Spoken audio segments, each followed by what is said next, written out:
The air filter is located in the air filter box on the top of the engine cover, red arrow. Remove the two clips from the turbo input tube as shown by the red arrows.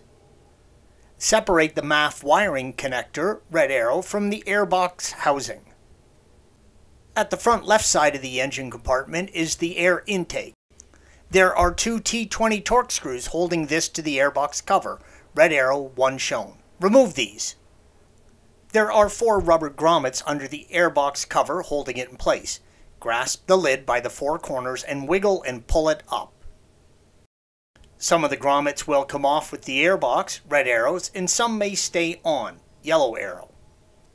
Use a large set of pliers or channel locks and remove the clip holding the air intake to the housing, red arrow. Flip the housing over and remove the 8 Phillips head screws as indicated by the red arrows.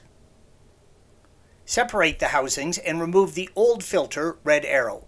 Clean the housing of any dirt or debris and install the new filter. Installation is the reverse of removal. Thanks for watching. Be sure to subscribe to our channel and check out another video in this series.